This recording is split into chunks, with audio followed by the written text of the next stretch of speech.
ഏവർക്കും വിനീത് നമസ്കാരം. കഴിഞ്ഞ ദിവസം തൃശ്ശൂരിലെ MP ആയിട്ടുള്ള TN പ്രതാപന്റെ ഒരു വീഡിയോ കാണാനുള്ള ഒരു സാഹചര്യമുണ്ടായി. എല്ലാവരും അത് കണ്ടിട്ടുണ്ട് എന്ന് തന്നെ നമുക്ക് മനസ്സിലാക്കാം. അതിൽ അദ്ദേഹം പറയുന്ന ഒരു കാര്യം, സുരേഷ് ഗോപി നല്ലൊരു നടനാണ്, അദ്ദേഹം വലിയ കഴിവുള്ള ആളാണ്, മോഹൻലാലും മമ്മൂട്ടിയും അതോടൊപ്പം സുരേഷ് ഗോപി മാത്രമാണ് നമ്മുടെ മലയാള സിനിമയിലെ സൂപ്പർ സ്റ്റാറുകൾ എന്നുള്ള നിലയിലേക്കുള്ളത്.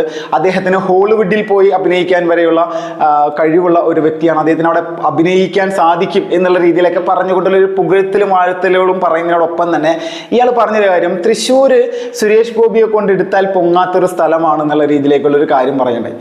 ഇത് പറയുന്ന സമയത്ത് യഥാർത്ഥത്തിൽ നമ്മൾ മനസ്സിലാക്കണം എന്തുകൊണ്ട് സുരേഷ് ഗോപിയെ പറ്റിയിട്ട്. സുരേഷ് ഗോപി ഒരു ദുർബലനാണ്, വലിയ പ്രശ്നങ്ങളൊന്നുമില്ല, തൃശ്ശൂർ വലിയ പ്രശ്നങ്ങളൊന്നും ഉണ്ടാവില്ല, നിസ്സാരമായിട്ട് മത്സരിച്ച് വിജയിക്കാൻ സാധിക്കും എന്ന് TN പ്രതാപന് തോന്നുന്നുണ്ടെങ്കിൽ അനാവശ്യമായിട്ട് ഇതുപോലെയുള്ള കാര്യങ്ങളൊക്കെ എടുത്തെടുത്ത് മാധ്യമങ്ങളുടെ മുന്നിലൂടെ പറയേണ്ട ആവശ്യമെന്നാണ്. തൃശ്ശൂർ പൊങ്ങില്ല, തൃശ്ശൂർ അങ്ങനെയാണ്, സുരേഷ് ഗോപിന് എന്തെല്ലാം ചെയ്തിട്ടും കാര്യമില്ല, വർഗീയ നിലപാടുകൾ തൃശ്ശൂരിലെ ജനങ്ങൾ അംഗീകരിക്കില്ല, ഇതൊക്കെ പറയേണ്ട ആവശ്യമില്ലല്ലോ. നിസ്സാരമായിട്ട് അങ്ങനെ തിരഞ്ഞെടുപ്പിനെ നേരിട്ടാൽ പോലും. ഈ സമയത്താണ് ഏറ്റവും പ്രധാനമായിട്ട് നമ്മളൊരു കാര്യം മനസ്സിലാക്കേണ്ടത്.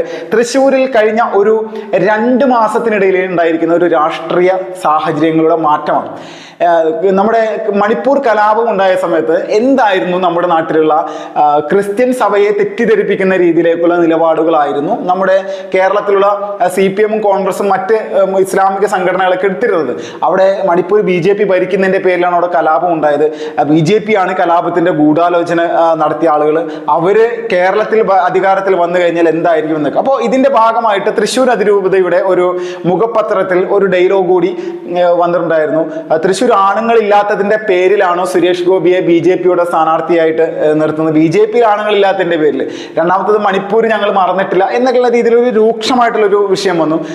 ആ ഒരു വാർത്ത വന്ന് 2 ദിവസത്തിന് ശേഷം തൃശ്ശൂർ അതിരൂപത പരസ്യമായിട്ട് വന്നു, ഇത് ഞങ്ങളുടെ അഭിപ്രായമല്ല, ഇതിൽ ആരോ ഇത് രേഖപ്പെടുത്തിയിരിക്കുന്നതാണ്, അതിലെന്തോ തെറ്റ് സംഭവിച്ചിരിക്കുന്നതാണ്, ഇത് സഭയ്ക്ക് ഇങ്ങനെ ഒരു നിലപാടില്ല എന്നുള്ള രീതിയിലേക്കുള്ള ഒരു പ്രസ്താവനയുമായിട്ട് മുന്നോട്ട് വന്ന് അതിനുശേഷം ഇപ്പോൾ വീണ്ടും ഹമാസ് ഇസ്രായേൽ യുദ്ധം വന്ന സമയത്ത് നമ്മുടെ കേരളത്തിലുള്ള ഈ പറഞ്ഞ രാഷ്ട്രീയ പാർട്ടികൾ എല്ലാവരും തന്നെ ലോകത്ത് മുഴുവൻ ജൂതന്മാർ ആക്രമിക്കപ്പെടണമെന്ന് ആഗ്രഹിക്കുന്ന ഇസ്ലാമിക ഭീകരവാദ പ്രസ്ഥാനമായിട്ടുള്ള ഹമാസിനെ പിന്തുണച്ചുകൊണ്ട് പരസ്യമായിട്ട് കേരളം മുഴുവൻ ഒരു പരിപാടികൾ നടത്തി. അപ്പോൾ ഈ പരിപാടികൾ നടത്തുന്ന സമയത്ത് ഇതെല്ലാം വീക്ഷിച്ചുകൊണ്ട് ക്രൈസ്തവ സഭ ഇങ്ങനെ ഇരിക്കുകയാണ്. അപ്പോൾ ഇവർക്ക് മനസ്സിലായി ഈ പറയുന്ന കേരളത്തിലെ രാഷ്ട്രീയക്കാർ, പ്രത്യേകിച്ച് കോൺഗ്രസും CPM ഒന്നും ഇവിടുത്തെ ക്രൈസ്തവ സമൂഹത്തിന്റെ സുരക്ഷിതത്വത്തിന് വേണ്ടി പ്രത്യേകിച്ചൊരു താല്പര്യമില്ലാത്ത ആളുകളാണ്. അതുകൊണ്ട് ഇങ്ങനെ പോയി കഴിഞ്ഞാൽ ഇതൊരു അപകടം പിടിച്ചൊരു പരിപാടിയാണ്. BJP ഉടൻ തന്നെ ഇസ്രായേൽ ഐക്യദാർഢ്യ സമ്മേളനം അല്ലെങ്കിൽ ഹമാസ് ഭീകരവാദത്തിനെതിരെ കേരളത്തിലെ ജനങ്ങൾ ഒന്നിച്ച്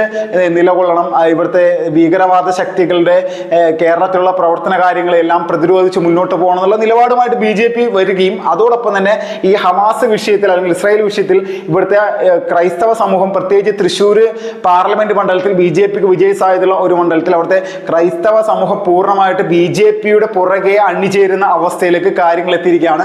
ഈ അടുത്ത ദിവസം നടന്നിരിക്കുന്ന ഭൂരിഭാഗം പരിപാടികളിലും ക്രൈസ്തവ സമൂഹത്തിന്റെ വലിയ ഒരു പ്രാതിനിധ്യം അല്ലെങ്കിൽ അവരുടെ സാധാരണ ജനങ്ങൾ രാഷ്ട്രീയം മറന്നുകൊണ്ട് ദേശീയതക്കൊപ്പം അണിനിരക്കുന്ന ഒരു അവസ്ഥയിലേക്ക്, അല്ലെങ്കിൽ സുരേഷ് ഗോപിയുടെ വികസന പ്രവർത്തനങ്ങൾ, അദ്ദേഹത്തിന്റെ നന്മ നിറഞ്ഞ പ്രവർത്തനങ്ങൾ, സാമൂഹിക സേവനങ്ങൾ, ഇതിലെല്ലാം ഭാഗമാകാൻ ഞങ്ങളുമുണ്ട് എന്ന് പറഞ്ഞുകൊണ്ട് ഒറ്റക്കെട്ടായിട്ട് ഒല്ലൂർ പോലെയുള്ള മേഖലകളിലെ ക്രൈസ്തവ സമൂഹം BJPയുടെ പരിപാടികളിലേക്ക് ഒഴുകിയെത്തുകയാണ്. അപ്പോൾ ഇതുകൊണ്ട് തന്നെ നമ്മൾക്ക് മനസ്സിലാക്കാൻ സാധിക്കും, കോൺഗ്രസിന്റെയും CPMന്റെയും നേതാക്കന്മാരുടെ ഭാഗത്ത് നിന്ന് നിരന്തരമായിട്ട് അവരവിടെ ജയിക്കും, ഇതാണ് സാഹചര്യം, സുരേഷ് ഗോപി ഒന്നുമല്ല എന്നുള്ള രീതിയിലേക്കുള്ള കാര്യങ്ങൾ പറഞ്ഞു വരുമ്പോൾ തന്നെ മനസ്സിലാക്കാം അവരുടെ ഉള്ളിലെ ഭയം എത്രത്തോളം ഉണ്ടെന്ന്. ആ ഭയത്തിന്റെ പ്രധാനപ്പെട്ട കാര്യകാരണങ്ങളാണ് ഇപ്പോൾ ഈ ക്രൈസ്തവ സമൂഹം BJPയിലേക്ക് ഒഴുകിയെത്തുന്നതിന്റെ ഭാഗമായിട്ട് നമ്മൾ മനസ്സിലാക്കേണ്ടത്. കഴിഞ്ഞ ഒരു 2 മാസങ്ങൾക്ക് മുന്നാണ് കേരളത്തിൽ ഈ ചരിത്രത്തിൽ ഇത്രത്തോളം നാളുകളില്ലാത്ത ഒരു രീതിയിൽ ഉമ്മൻചാണ്ടി എങ്ങനെയാണോ ഇവിടെ അപമാനിക്കപ്പെട്ടത്, അദ്ദേഹത്തിന്റെ ഇമേജിനെ കളങ്കപ്പെടുത്താൻ വേണ്ടി എന്തെല്ലാം ഗൂഢാലോചനകളാണോ ഇവിടെ CPMഉം അല്ലെങ്കിൽ CPMനെ പിന്തുണക്കുന്ന സുഡാപ്പി ഭീകരന്മാരടക്കം ഇവിടെ എടുത്തുകൊണ്ടിരുന്നത്, ആ ആളുകൾക്ക് അനുകൂലമാകുന്ന രീതിയിൽ അല്ലെങ്കിൽ കാര്യങ്ങൾ ആ ഒരു സമയത്ത് മാറി പറഞ്ഞു. അതുപോലെ ഒരു അനുകൂല സാഹചര്യം ഉണ്ടാക്കാൻ ഇടതുപക്ഷവും കോൺഗ്രസും ഒരുമിച്ച് നിന്ന് ശ്രമിച്ചതാണ് ഇവിടുത്തെ മാധ്യമ പ്രവർത്തനം കൂടിയിട്ടാണ്.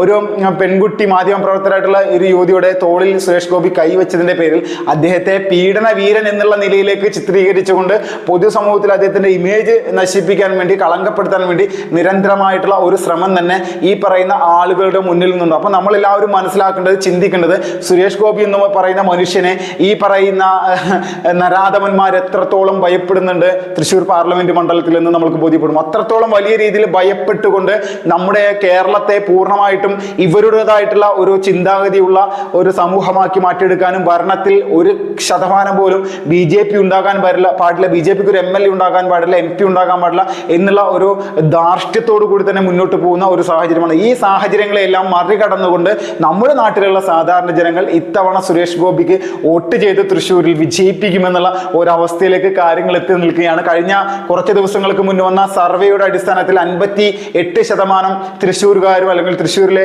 വോട്ടർമാരും BJP ആണ് പിന്തുണക്കുന്നത്, സുരേഷ് ഗോപിയാണ് പിന്തുണക്കുന്നത്. അപ്പോൾ ഇതോടുകൂടി തൃശ്ശൂർ പാർലമെന്റ് മണ്ഡലത്തിൽ കമ്മ്യൂണിസ്റ്റ് പാർട്ടി ഇത്രയും കാലം ഉണ്ടാക്കിയെടുത്തിരിക്കുന്ന അല്ലെങ്കിൽ കോൺഗ്രസ് ഉണ്ടാക്കിയെടുത്തിരിക്കുന്ന അവിടുത്തെ സാധാരണ ജനങ്ങളെ അവഹേളിക്കുന്ന അവരുടെ വൃത്തികെട്ട നിലപാടുകൾ, അവരുടെ ഭരണ സംവിധാനങ്ങൾ, ഇതെല്ലാം പൂർണ്ണമായിട്ടും തച്ചു തകർത്തുകൊണ്ട് ദേശീയതക്കൊപ്പം, ദേശീയ വികാരത്തിനൊപ്പം, സത്യത്തിനൊപ്പം, ധർമ്മത്തിനൊപ്പം നീതി എങ്ങനെ പുലർത്തണം ഒരു പ്രദേശത്ത് എന്നുള്ള രീതിയിലേക്ക് സുരേഷ് ഗോപിയുടെ പ്രവർത്തന കാര്യങ്ങളുമായി ബന്ധപ്പെട്ടുകൊണ്ട് അദ്ദേഹത്തിന്റെ പുറകിലേക്ക് അണിനിരക്കാൻ വേണ്ടിയിട്ട് വലിയ രീതിയിൽ ശ്രമിച്ചുകൊണ്ട് മുന്നോട്ട് വരികയാണ് ഈ തൃശ്ശൂർ പാർലമെന്റ് മണ്ഡലത്തിലെ ക്രൈസ്തവ സമൂഹമടക്കമുള്ള ഭൂരിഭാഗം ആളുകൾ. അപ്പോൾ ഇതെല്ലാം കണ്ട് മനസ്സിലാക്കിയിട്ടാണ് അദ്ദേഹത്തെ തകർക്കാൻ വേണ്ടിയിട്ടുള്ള നിലപാടുകളുമായിട്ട് മുന്നോട്ട് വരുന്നത്. കഴിഞ്ഞ 2 മാസങ്ങൾക്ക് മുന്നേ തൃശ്ശൂർ പാർലമെന്റ് മണ്ഡലത്തിൽ ഒരു സർവേ എടുക്കാൻ, ജനങ്ങളുടെ അഭിപ്രായം അറിയാൻ ഞാൻ തന്നെ നേരിട്ട് നമ്മുടെ ക്യാമറമാനുമായിട്ട് ചെന്ന സമയത്ത് അവിടുത്തെ ജനങ്ങൾ പറയുന്ന ഒരു അവസ്ഥയുണ്ടായിരുന്നു.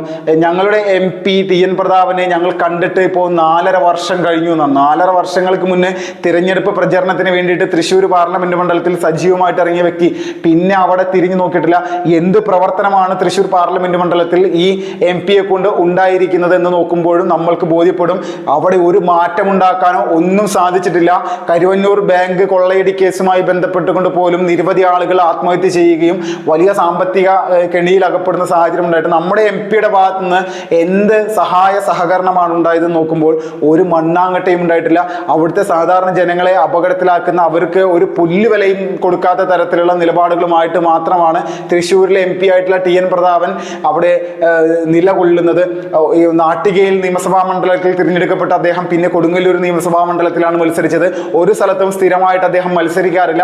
അതിന്റെ കാരണം ഭയം തന്നെയാണ്. പക്ഷേ ഈ തവണ ആ ഭയമെല്ലാം കളഞ്ഞുകൊണ്ട് താൻ തൃശ്ശൂർ പാർലമെന്റ് മണ്ഡലത്തിൽ നിലകൊള്ളുമെന്നുള്ള ഒരു ഉറച്ച തീരുമാനം എടുത്ത് മുന്നോട്ട് വരുമ്പോൾ തോൽവിയാണ് അദ്ദേഹത്തെ ഇപ്പോഴും കാത്തിരിക്കുന്നത് എന്നുള്ള ഒരു അവസ്ഥ കൂടി നമ്മൾ മനസ്സിലാക്കണം. സുരേഷ് ഗോപി എന്ന് പറയുന്ന ഒരു അധികായനെ വീഴ്ത്താനുള്ള ഒരു കപ്പാസിറ്റി തൃശ്ശൂർ പാർലമെന്റ് മണ്ഡലത്തിലുള്ള അല്ലെങ്കിൽ കേരളത്തിലെ നിലവിൽ ഒരു രാഷ്ട്രീയക്കാരും തൃശ്ശൂർ വന്ന് മത്സരിച്ചാൽ നിന്ന് തീർക്കാൻ പറ്റാത്ത അവസ്ഥയിലേക്ക് കാര്യങ്ങൾ എത്തിക്കുകയാണ്.